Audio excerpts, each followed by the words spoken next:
United Nations chief warns the US and China to repair their dysfunctional relationship to avoid a new Cold War. That warning from Antonio Guterres comes as leaders from more than 100 nations arrive in New York for the United Nations General Assembly. The agenda is expected to be dominated by COVID-19 and climate change. William Denslow with more from New York. For a second straight year, COVID-19 will be the primary focus at the United Nations General Assembly. Last September, the world was on the defensive. Now, with an arsenal of vaccines, the focus is on beating the virus back. But it's not been a fair fight. 80% of COVID-19 vaccine shots have gone into the arms of those living in high and upper middle income nations, compared to less than 2% in low income countries.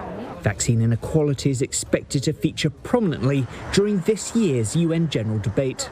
A lot of leaders are going to talk about COVID, and I think a lot of leaders from developing countries, and perhaps especially countries in Africa, are really going to emphasize that there is a huge discrepancy between vaccinations in the rich world and vaccinations in the poor world. During the high-level week, US President Biden is slated to call on world leaders to make fresh commitments to tackle the pandemic. It's his first UNGA as president, and he's expected to push for 70% of the global population to be vaccinated by next September. He'll also reaffirm the nation's commitment to multilateralism. I think what President Biden is going to do is going to try to convey both a return to normalcy in terms of U.S. foreign policy, stability and predictability. Aside from Biden, more than 100 world leaders, including Indian Prime Minister Narendra Modi and UK Prime Minister Boris Johnson, are slated to address the UN in person.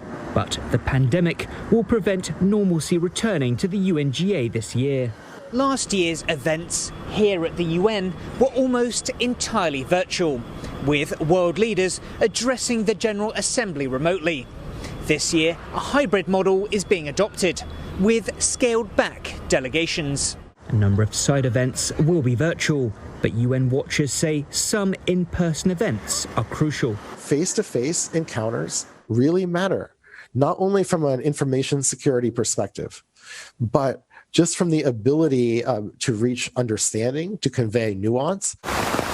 Weeks after the remnants of Hurricane Ida dumped historic levels of rain on New York, climate change is expected to be a major topic of discussion, especially ahead of the upcoming COP26 in Scotland.